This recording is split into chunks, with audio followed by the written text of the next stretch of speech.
city known as Portland, Oregon. I'm Alex Ansary, and this is Outside the Box, edition 330, and this is also the 10-year anniversary since I started turning in tapes since the period of November 2004. It has now been 10 years, and here is to the next 10 years.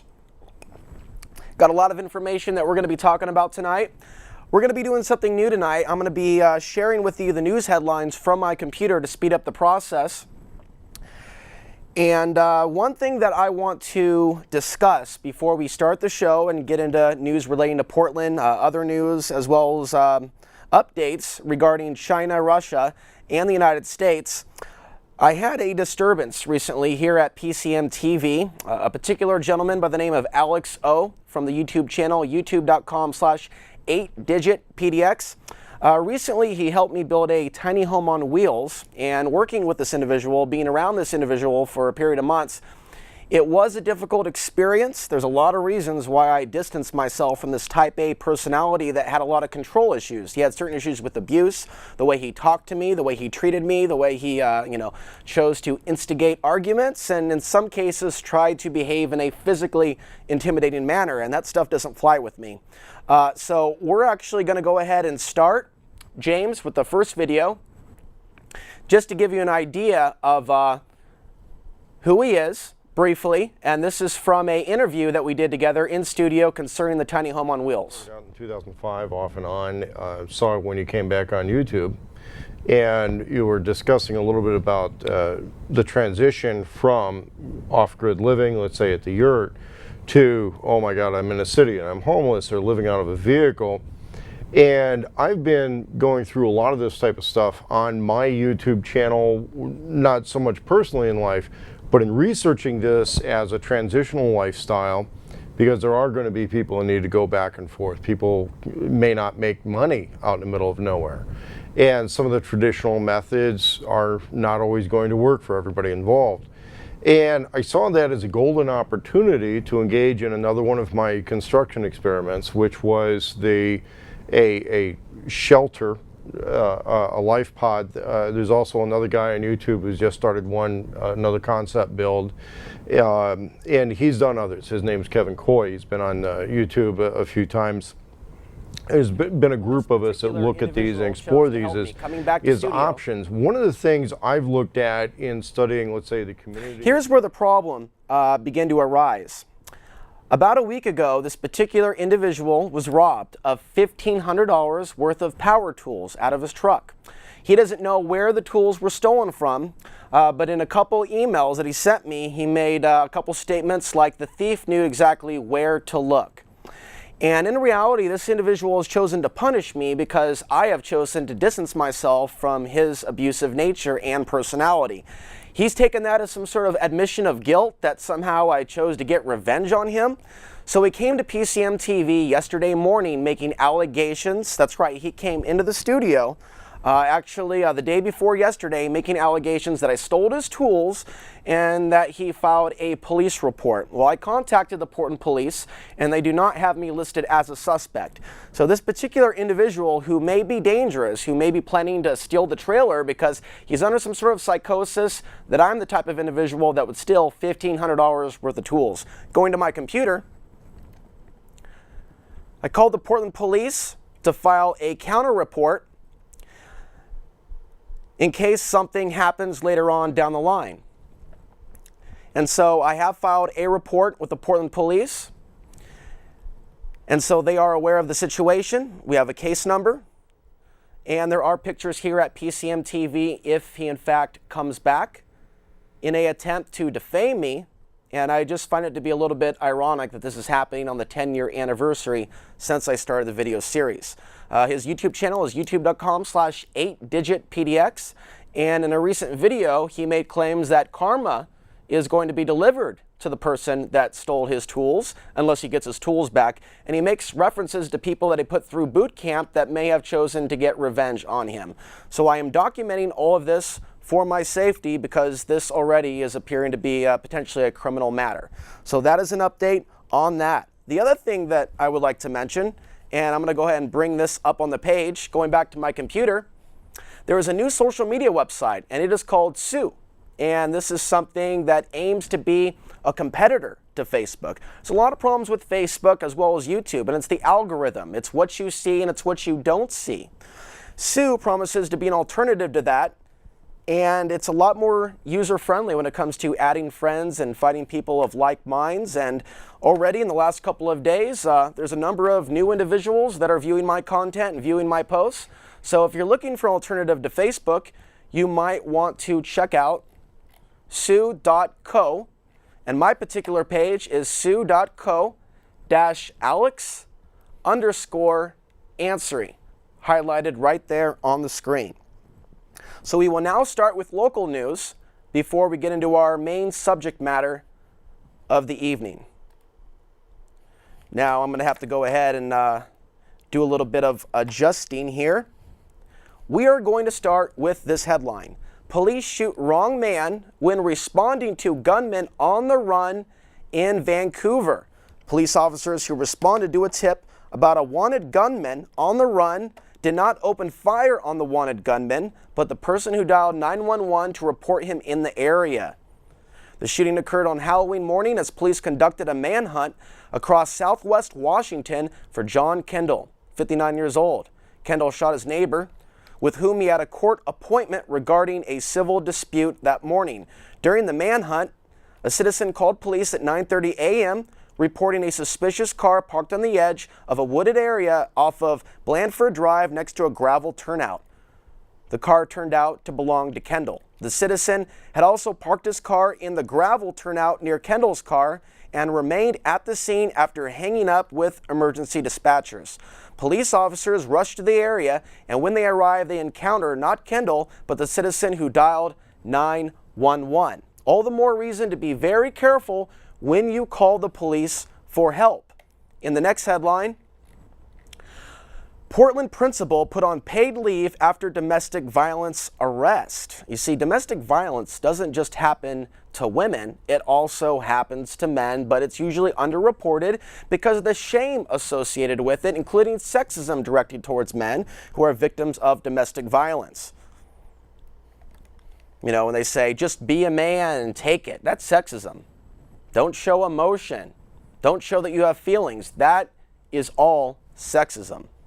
Portland Public Schools announced 2 weeks ago that it placed the principal of Kelly Elementary School in the Lentz neighborhood on paid administrative leave on October 30th, but it offered no other details, telling the Portland Tribune that it was a personal matter. Now it's clear what happened. Portland police arrested Principal Marty Diaz at the school's district headquarters at 501 North Dixon Street at 11:48 a.m. on October 30th on allegations of assault in the 4th degree and domestic violence. She was then booked into Clackamas County Jail, said Sergeant Pete Simpson, a Portland police spokesman. Police records said the arrest stemmed from an incident on October 22nd in Milo Melver State Park in Estacada. Reached by phone, Diaz declined to comment. "I don't want to talk to you."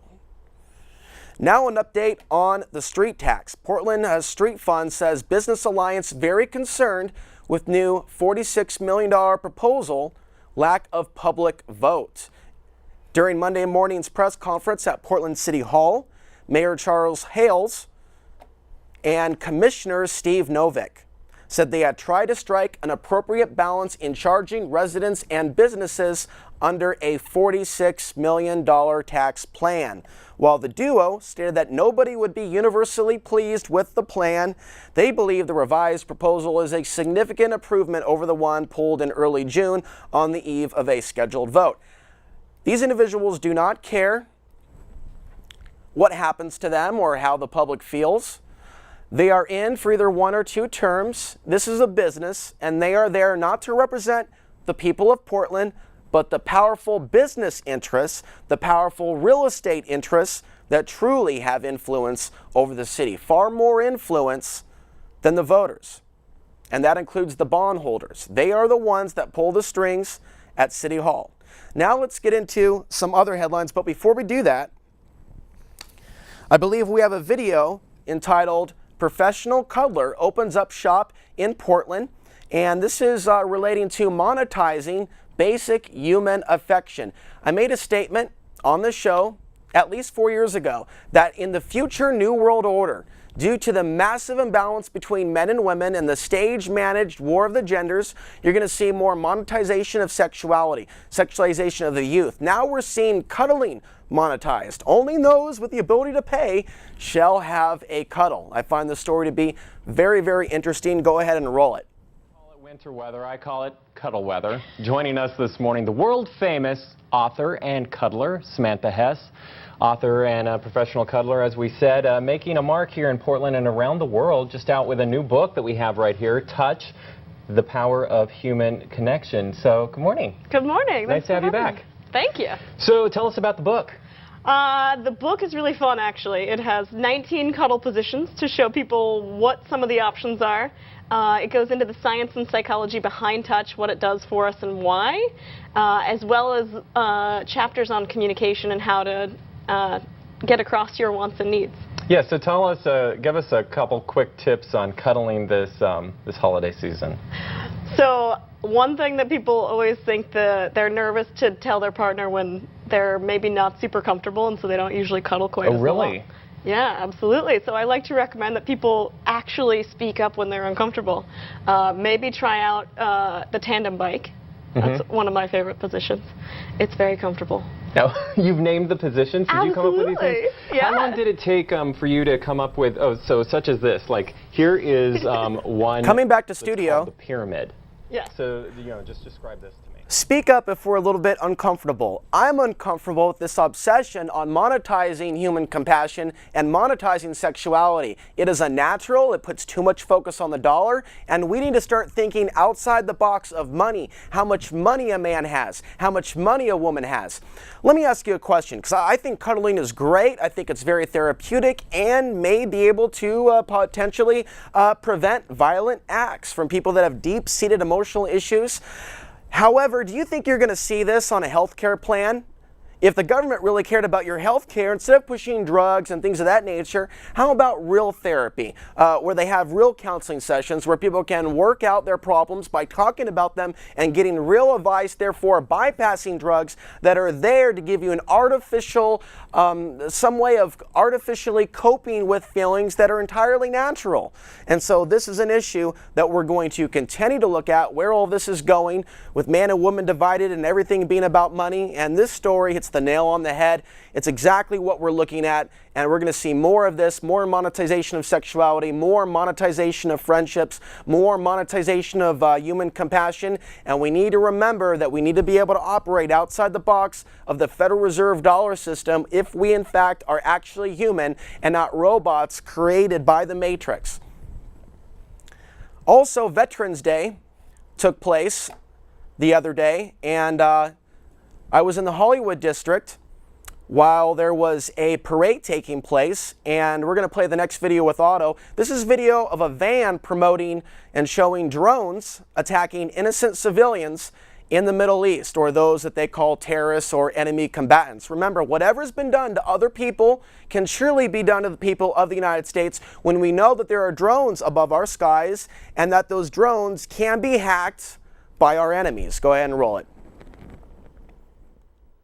We have the UAS flight demonstration system, and it looks like they're glamorizing the drone attacks, for the most part, that have been conducted against innocent civilians. Of course, this is portraying them attacking quote-unquote terrorist institutions. But we have drones above our skies, and people that have different views on things here in the United States have been demonized since 9/11 for thinking for themselves. Not only that, but it's also come out in the news that the drones can be hacked by China. So this whole robotic system that's being put in place can actually be hacked. We got a guy laughing here. We're talking about mainstream news. What has been done to others can be done to us, because this isn't being done for the strength of the United States. So we've got a video here glamorizing all of this. We need to be on the watch for this. We don't need drones over our skies. Portland is not in danger, but our rights are in danger. So these are things to contemplate as we move forward and closer to the stage-managed Third World War which could occur in the next decade between China, Russia, and the United States. And that is a topic that we will be addressing tonight. Notice I didn't megaphone the guy. Notice I didn't scream at the guy. Notice I didn't insult the guy. I planted seeds. A person cannot unhear something once they've heard it. And it is important to speak out against the evils of our world because that is a part of being human. One thing I also want to note about that whole situation, the parade that took place, who wasn't present? I'll tell you who wasn't present. We saw little kids and we saw older dudes that are, veterans of foreign wars in the 60s, the 70s, the 80s, and of course before. And you have the 90s. You have people that were representing that were in the first Gulf War. You didn't see younger guys that had served in Afghanistan and Iraq. There were a few. I did notice 3 to 5. But out of hundreds, you had the older crowd acting like they're tough with their motorcycle, represent, and then you had the younger crowd. It looked like a Russian parade, frankly, with the music and the schools that were there. And there's a lot of people that are saying and starting to wake up to the reality that you're not supporting the troops by looking the other way when record numbers of returning veterans are committing suicide. War crimes aside, suicide is serious business. And when you have a larger percentage of troops killing themselves, it's a representation of a sickness within the psyche. And people need to remember that. Now going into some of our other headlines that we have prepared. Obama urges net neutrality. Cruz calls it Obamacare for the internet. And I'm not a fan of Cruz, but in another edition of Outside the Box, we'll talk about this other charlatan known as Ted Cruz. That may be one of the runner-ups in 2012, along with Rand Paul, who's hardly anything like his father in reality. But this article reads, President Obama has called on federal regulators to toughen proposed net neutrality rules for internet traffic, including taking the controversial step of changing the way the law treats broadband providers so they are subject to stricter utility-like regulation. In a 2-page statement and a 2-page online video, Obama came out in favor of the toughest possible regulation of internet service providers on an issue that has flooded the Federal Communications Commission with a record of about 4 million public comments. Now, in another headline, you may have heard the local news. They are no longer arresting people for possession of marijuana in Multnomah County, but a UN official is accusing the United States of violating international law by legalizing pot. In the United States, decades-old marijuana prohibition laws are crumbling state by state and city by city. Colorado, Washington, Oregon, and Alaska have legalized marijuana for recreational use. Voters in the nation's capital, Washington, D.C., recently approved a referendum legalizing recreational cannabis. 23 U.S. states now allow patents to seek treatment with medical marijuana. With polls showing that a majority of Americans approve of pot legislation, it is clear that the issue has hit a tipping point. And so for those of you that think that the UN is honest, they're trying to fight climate change, they care about human beings, this is a human rights violation. And the United Nations, by the way, has their own One World Army that is very much linked with the NATO One World Army. And there's a lot of crimes that have been committed by UN troops throughout the world, specifically rape and things of that nature in Africa and elsewhere in the world. So it's important to understand the real UN versus the fake UN that most people believe is an institution that is here for our well-being, our safety, and peace on earth.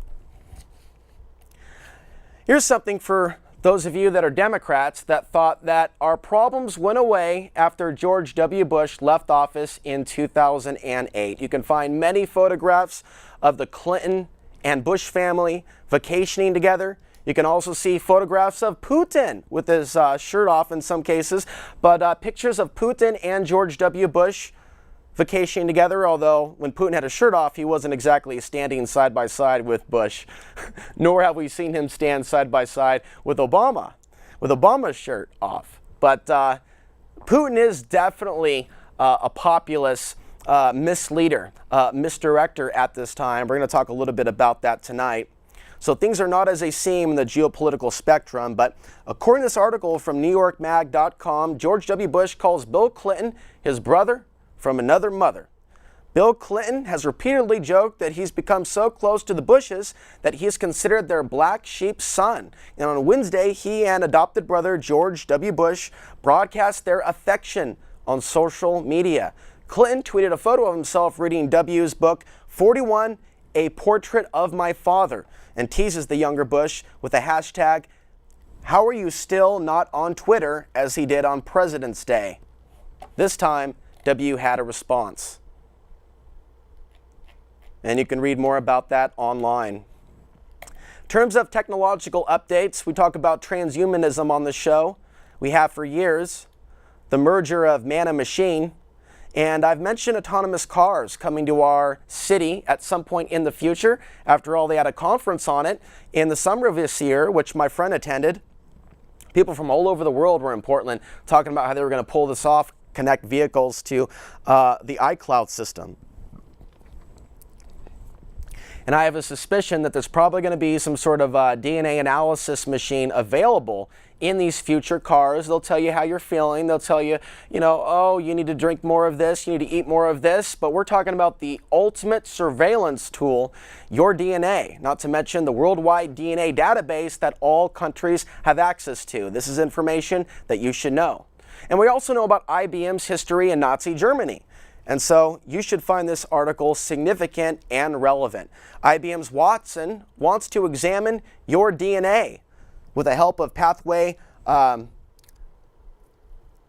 genomics. Consumers may one day be able to ask Watson for insights into their health. How much exercise should I get today? How much caffeine can I drink on Monday? These are questions you might ask yourself, not really expecting an actual response, but if IBM has its way, its Watson supercomputer will soon be able to supply the answers. In the next article, government agencies directly involved in most high-profile U.S. terror plots, and that also includes Portland, Oregon. You can look at the case of the Somalian who was accused of attempting to light a bomb or blow something up at the Christmas tree lighting several years ago. And then it came out that the feds recruited him. I believe he was over in Aloha or Hillsborough. They took him to Lane County and they taught him how to blow up a backpack.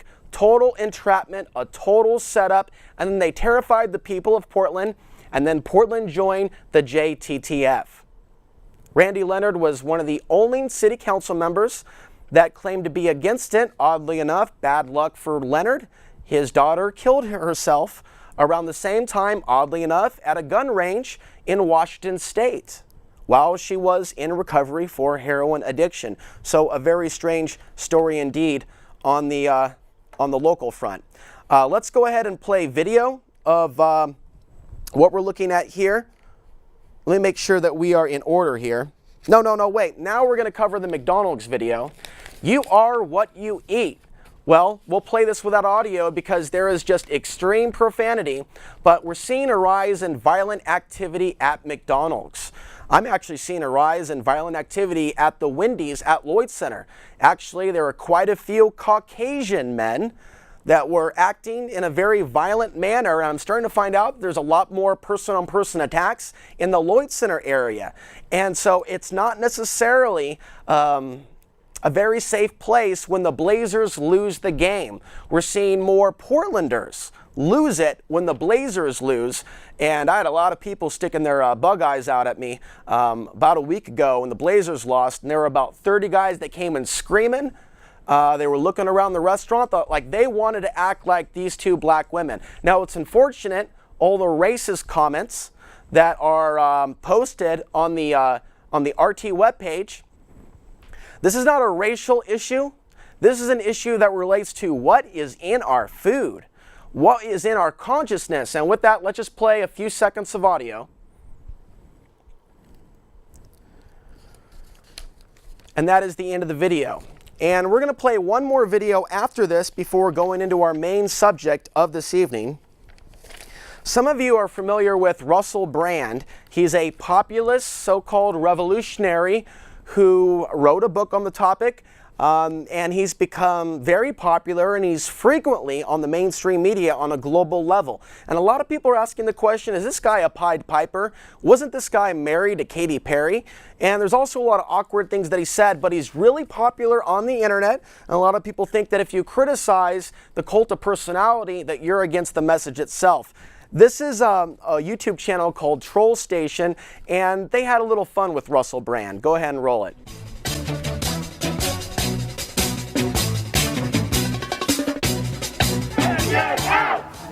Get out! People for profit! People for profit! People for profit! People for profit! Russell, I love you so much. I know, I love you. I know your song, you know the truth. The truth, the truth, it ain't news. The news ain't true, people. Russell, can I get a video? In a minute. I love Russell. I love you so much, Russell. I love your YouTube channel. Oh my days, Russell, I got a tattoo. I want to show you my tattoo. Oh my days, I have this new tattoo, Russell. Russell, I love you. Look, that's the heart. That's the heart. Look, that's the heart. That's me in the heart. Russell, I love you, Russell. I love you so much. I love you, Russell. Russell, I know the truth, all the truth. Do you know what? Do you know why I grew my beard? I grew my beard because you grew your beard. Come on, Mike. Do you know my hair? I love. Watch Russell. This is you upset. Come on, Mike. Angry in the heart. Yeah, Russell, RB. Russell, I love you so much, Russell. Russell, come on. Russell,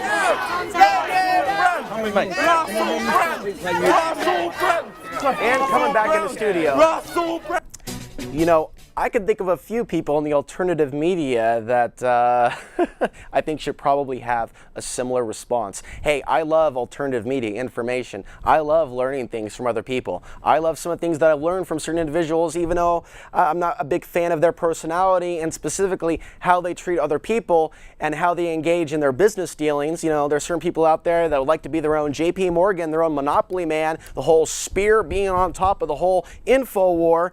But I think it's important to keep some of these personalities in check and remind them that we're all in this together, and it's not all about them being our alternative media Fuhrer. And so with that, we will begin the next phase of our conversation. For years on this show, I've been warning people that there are plans for a staged, managed World War III scenario. Unfortunately, some of the top dogs in the alternative media, as well as the mainstream media, are catapulting the propaganda that it's about the United States being against China and Russia over who is going to lead the New World Order. In reality, China, Russia, and the United States are all working together, and Western banks financed and were behind the Bolshevik Revolution, as well as the revolution in China. We see the United States funding Chiang Kai-shek and then putting their money behind Mao Zedong. So there's a deep history of China and Russia that most geopolitical analysts have never actually considered. So what we're seeing here on the table is confirmation of things that I've said for years. And we're seeing continuous mergers of the United States and China, greater global cooperation agreements on multiple fronts, including military transfer technology. We're actually arming our future enemies in preparation for this World War III scenario. In addition to allowing China to buy record numbers of properties throughout the United States, Congress isn't stepping in. They're not stepping in saying, wait a minute, this is actually a national security threat. They're actually are allowing this, and they're allowing even companies like Huawei, which is a cell phone company that's already been accused of espionage against the United States. They have a headquarters in Plano, Texas, and we have a video that talks about Rick Perry a little bit later. But let's go ahead and start with the latest breaking news that probably has many people out there celebrating. I'm going to go ahead and pull up the audio on my computer. The breakthrough they've been waiting for, a deal brokered between U.S. and China strike historic climate change deal. The critics are already questioning whether China got the better end of this deal. We get our report tonight from our chief environmental affairs correspondent, Ann Thompson. China's pollution problem is plain to see, obscuring tourist snapshots, forcing marathoners to wear masks, even the police. The government tried to clear the smog for this week's World Leaders meeting by closing factories and banning cars as it did for the 2008 Olympics. Both had limited success. The air itself is just plain thick, the worst it's been here in days. Now, after years of dragging its feet, China is pledging to reduce pollution by taking action on climate change with the U.S. The U.S. and China, the world's biggest economies, are also the biggest carbon emitters. Okay, first of all, what I want to mention, and we'll keep playing the screen as I bring down the audio. Climate change is real. The question is, what is the real cause? When you know, and there's that number 2025 again, that period of time that I keep referencing, which is the peak of the next solar cycle. Oddly enough, there's a pattern of the peak of solar cycles being around the time period that we see countries invaded and men being sent to war. We see false flags. We see things like 9/11. Now we're in solar maximum. Take a look at world events right now and tell me there's not a connection between solar maximum and staged, managed wars or conflicts. Climate change is real, but notice they're getting away from the global warming terminology. And when they misinterpret the data, when they skew the data about how the sun affects temperatures on Earth, it's a common sense issue. If you don't realize that it gets warmer in the morning when it's no longer dark and the sun comes up, you have a cognitive impairment. And that's the end of the conversation. You are cognitively impaired if you cannot make a connection between the sun and climate change. Do you know that we have seen an increase in solar activity in the last several months and that we're at a double peak in the solar cycle? Have you noticed the weather change in Portland? Did you notice the winds the other night? Do you notice how many times you read about tornadoes and earthquakes and storms? Do you notice when people are just going off in Portland? And we're reading more stories of crime, including sexual assault. Are you noticing more conflicts between people during these time periods? I personally do and have for years, but yet this is an issue that is still a blind spot for many, many people. And the sun and its effect on consciousness, human beings, world trends, even agriculture, and so many other things. It's an issue that I'm going to come back to in the future. But focusing on this headline, the United States and China, which together account for more than a third of all the world's greenhouse gas emissions, have negotiated a sweeping agreement to cut emissions drastically by 2030, a deal that President Barack Obama called a major milestone Wednesday. So you're going to see people applauding a connection between China and the United States on a deeper level. Going to our next headline, Obama, China should not underwrite global order, not undermine, should underwrite global order. U.S. President Barack Obama says the United States wants China to be a partner in underwriting the international order, not undermining it. We also have other headlines saying New World Order to fight climate change beginning many, many years ago. He made the remarks on Monday during a news conference in Beijing, where he arrived to attend the Asia-Pacific Economic Cooperation, the APEC summit. Our message is that we want to see China successful, Obama said, ahead of his scheduled meeting at the APEC gathering. We also have the G20 in Australia. But yet, in reality, just 90 companies cause 2/3 of man-made global warming emissions. Chevron, Exxon, and BP. You remember the BP oil spill, don't you? Among companies most responsible for climate change since dawn of industrial age. So even within the official view and theory of global warming, which was their initial terminology that they started to use, just 90 companies cause 2/3 of man-made global warming emissions. Everything else that's taking place is about control. Oregon's plan to tax you by the mile is about control, and that's not even officially about climate change. That's about double taxation, triple taxation. They already charge you high registration fees. They already charge you an arm and a leg to get a license, but now they want to tax you by the mile in Oregon, and there's a pilot program that's going to start in the summer of 2015. They're going to test on 5,000 volunteers, and they're going to go from there. While World watches, APEC and China sends a message. President Obama's former Secretary of Defense, Robert Gates, could very likely give the president some insight into what's happening this week in China as the world's political leaders meet in Beijing while representatives of the world's militaries gather in the southeastern city. Gates met with military leaders in China in January 2010 for what he believed would be a friendly and necessary dialogue. Close to 6 months prior to his trip, he had played down the threat of China's J-20 stealth fighter jet, saying it would not be in service until the 2020s. Again, back to the 2020s, 2025. They're preparing for the next decade of world war. They're preparing for the decline of the United States. The United States is being demonized. Our government's been hijacked. We have a black eye before the whole world. They've taken away due process. Our political system is entirely corrupt on the Democrat and Republican level. This is all by design. Even the truth about 9/11 is all by design. You know, Russia and the United States could have said something after 9/11 in terms of the unanswered questions. They didn't say anything, and the still from those buildings went to China. Meanwhile, Russia had troops outside Afghanistan in the weeks prior to 9/11. If you think this is just about the United States, you've got another thing coming. The Chinese regime is again playing the same game.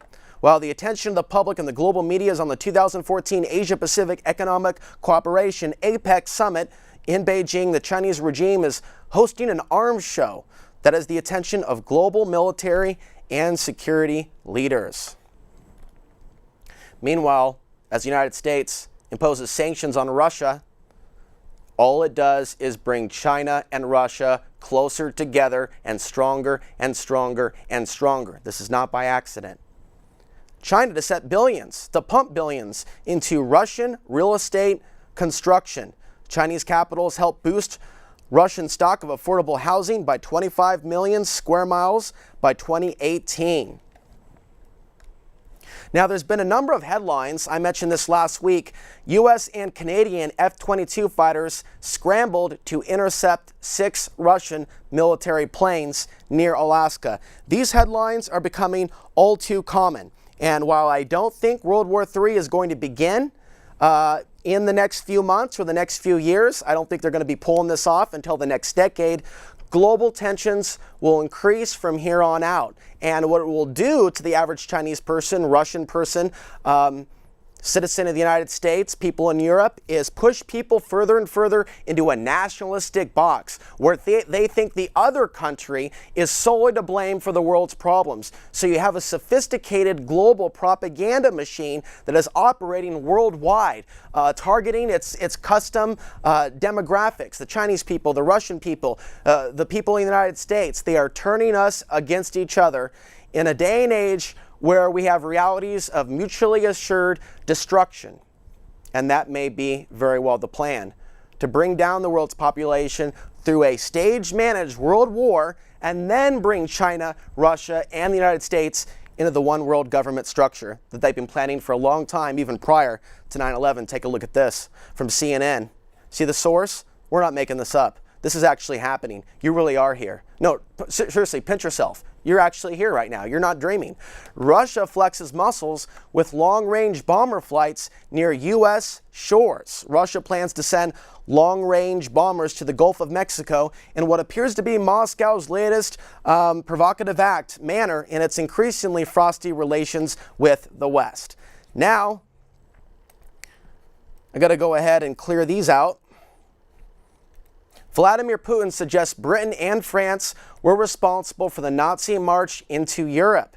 And while that may be very well true, there's also plenty of war crimes that the Russians have committed, whether we're looking at certain countries in Eastern Europe and the trafficking of women, or we look at what the Russians did to the Afghan people between 1979 and 1989. Russian President Vladimir Putin has suggested that Britain and France were responsible for the Nazis' march into Europe.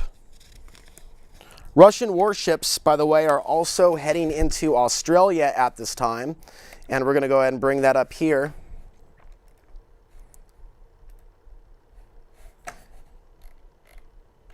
This is something that we're seeing, and instead of loading all the articles at once and causing my computer to crash, computer's like, oh my God, are you serious? Relax, computer. We'll just take it one step at a time. Russian warships heading to Australia.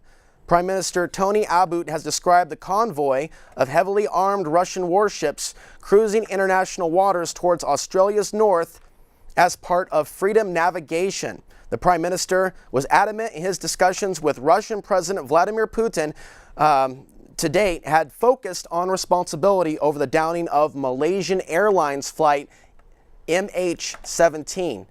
Asked whether he would bring up the warships with Mr. Putin when he arrives in Australia for the G20, Mr. Abboud said those discussions had focused on a crime. Now, a couple brief mentions about Putin. When you see RT and other networks like that use sex to sell a concept, use sex to sell a president, you should know that something is very much wrong with this particular equation. You shouldn't have to use sex to sell a politician. But that's exactly what is happening. You can look at Russia today and you can see scantily clad women that are actually washing cars for Putin and getting naked and things of that nature. And the reality is people respond to things like that. So we have a couple videos here that we're going to play in just a little bit. But before we do that, I want to cover a couple things relating to fighter jets.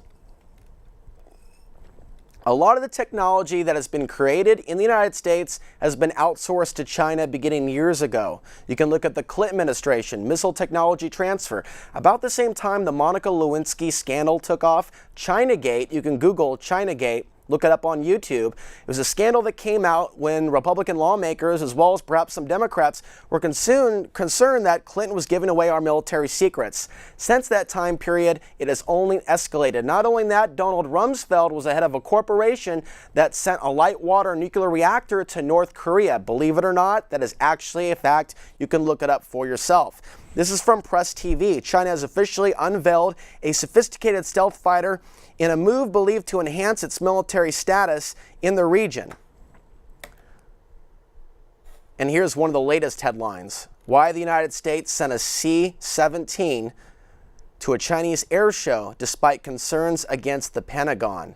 The United States military sent a giant C-17 cargo plane to an air show in China this week as a way to strengthen its relationship with the People's Liberation Army there. And this is also something that is in the news at this time. China hacks U.S. weather systems satellite network. And this is coming from the Washington Post. Hackers from China breached the Federal Weather Network recently, forcing cybersecurity firms to seal off data vital to disaster planning, aviation, shipping, and scores of other crucial uses. The intrusion occurred in late September, but officials gave no indication that they had a problem until October 20th. It's a cover-up. There's actually a cover-up taking place within our own government as to what happened recently with China hacking in to this weather system. China's internet chief accuses the United States of hacking, but says talks unhindered. They will continue to merge and globalize and work together, yet at the same time developing greater weapons of war, even weapons that can incinerate human beings and perhaps more.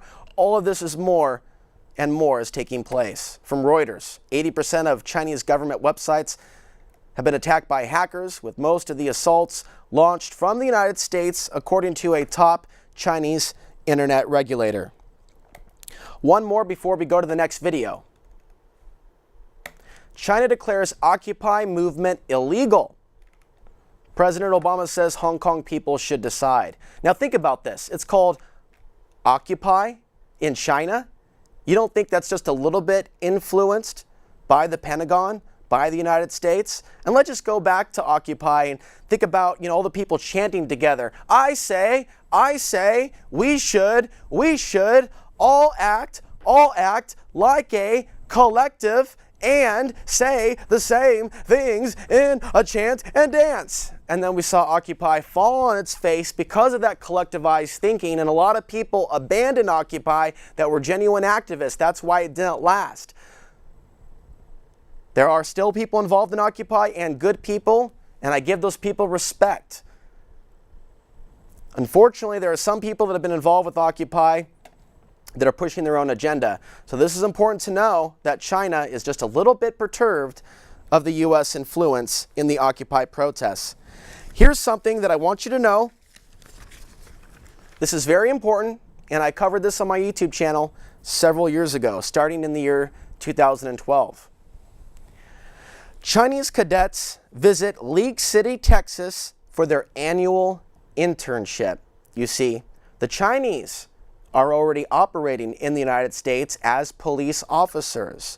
All this started back in 2009 and 2010. The following video is from the League City YouTube channel. Go ahead and roll it. Another year and another opportunity for two great countries and two police forces to make a difference. For the second year in a row, the League City Police Department has hosted 9 police cadets from China's Zhejiang Police Academy. The cadets are required to complete 4 years of training, including a year-long internship at Sam Houston State University. As a part of their internship, the cadets spent a week with officers from the League City and Alvin Police Departments. League City was chosen to participate in the program for the second year. Police Chief Mike Jez says it's a great opportunity for both League City officers and the Chinese students. So it's really exciting, I think, for our officers to have an influence on future policymakers and a national police agency that's certainly a world power. The program focuses on community policing, a practice that League City Police Department is known for. We wanted to make sure that we had communities that had strong histories of community-oriented policing, as well as communities that were where the police were trusted and had good relationships with the community. And in this area, Alvin and League City both have very long histories of both good, effective community relations, as well as community-oriented policing. So we thought this would be a good fit. Also, quite frankly, the hospitality of the people in those communities was another reason for choosing. The students received several hours of classroom training.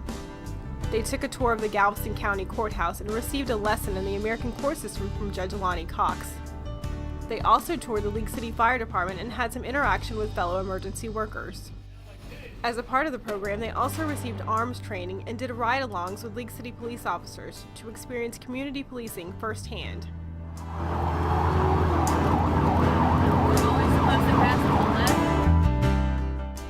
The cadets aren't only paired with officers for training, they spend 24 hours a day with officers and their families, an experience neither officer nor student will ever forget. I enjoy a great time in my host families, and the police officers are being so nice, and I had great experience during patrol. It was just a good experience. Two different cultures coming together. We both learned from each other, and we got a lot out of it. We built a relationship. The cadet we sponsored last year, we actually Facebook with him, email him. He calls us mom and dad, and we used to have a good relationship with him. Before we go out tonight, so I'm going to try to conclude tonight with a little bit of finesse. Coming back to studio. That is League City, Texas. Take a look at my monitor. This is League City. This is where it's at right here, where my cursor is circulating, right along Highway 45. I want you to notice and take note that it's near the Texas coast or the Gulf of Mexico. Remember we just talked about Russian ships or Russian aircraft about to start doing patrols in the Gulf of Mexico. There's also other articles you can read about greater military cooperation between Mexico and China. I don't mean fake reports saying China's already here with a massive base that nobody can prove, some BS to take us off of the real truth. There actually is military cooperation between Mexico and China. So look at League City, and they are in close proximity to, here we are, Houston. Now, we have more info on Houston. Police cadets from China may shadow Houston officers. I want you to see this, and I want you to ask yourself, who else is telling you about this information and bringing you all these articles together pretty much in one breath? I can't really think of any, but I want to give James Corbett from the Corbett Report credit where credit is due, and I recommend you watch the video that came out last week if you're on the web called China and the New World Order. It's all about how China is a part of the New World Order. China is not against the New World Order, and this is something that we have to share with the people of the world. Taking a look at a few pictures here.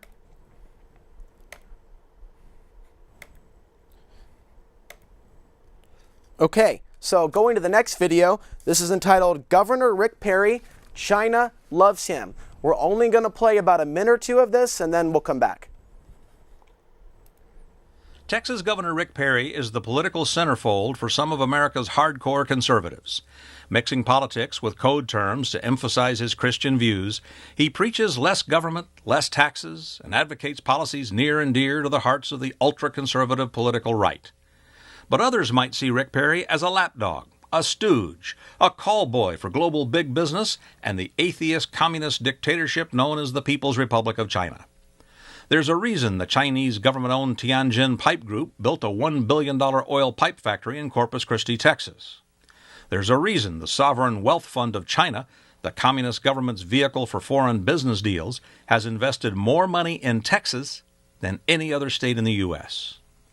Governor Perry's actions hardly align with his political rhetoric. What he says and what he does are two different things. Perry was the prime mover behind the Trans-Texas Corridor, which was to be the first phase of the NASCO North American Super Corridor, commonly known as the NAFTA Superhighway. Texans by the thousands vehemently opposed the Trans-Texas Corridor. Taking family farms isn't family values. Rick, keep your hands Skip forward a few minutes in that video.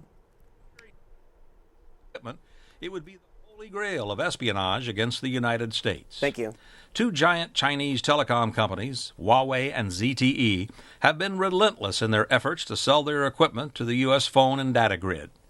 Huawei and ZTE have been cited numerous times by our national security experts and intelligence services around the world as suspected espionage fronts for China's People's Liberation Army. It's a charge both companies routinely deny. It would be news if they admitted it. Huawei and ZTE have chosen to establish their U.S. headquarters in Texas. For those who may think this commentary is picking on Plano, poor Texas, Rick Perry, which is take note. pretty much Washington the Lake Oswego or the Beverly Hills of Dallas.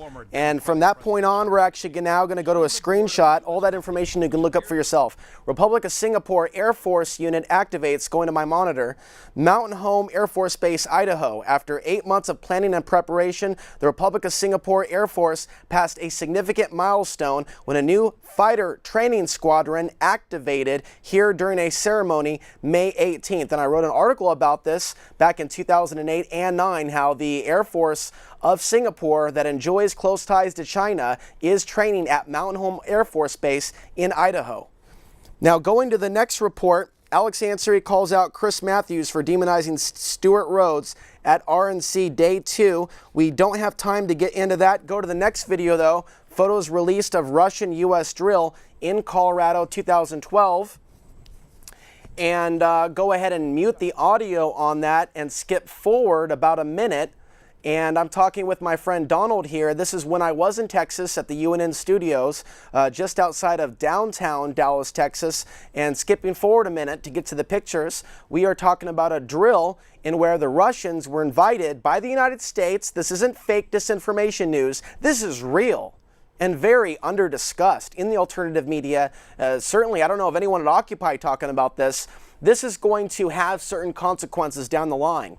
And so they practiced using drones to search for those labeled enemy combatants in the United States, and that's going to be the resistance to the UN troops. Going to the next video, and as we get ready to conclude here, go to the last one, which is Joel Skousen, starting at the 5:50 mark, and we'll play a couple moments of that and go ahead and roll it.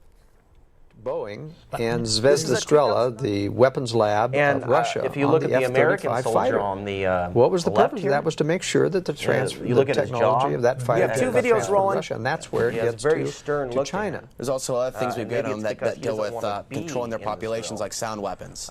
I remember reading that last year. We've developed sound weapons that have, very effective at mass control. Intel made them a supercomputer too. Yeah, and help them actually tyrannize their people. We allow weapons and prison technology to help them in their gulags. But this isn't strictly, critics on the left of the globalism, and we appreciate their friendship. I come from the libertarian side.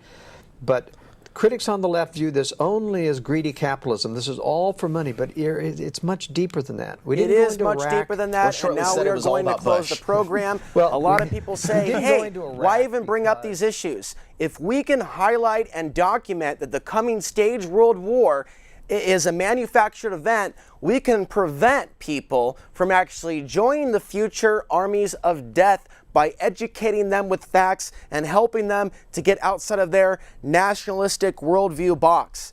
And with that, I bid you farewell.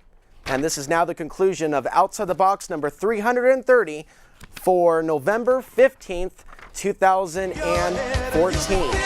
Until next week, I'm Alex Ansary reminding you that the path to the ultimate truth still lies within. Take care. Stay safe. Good night.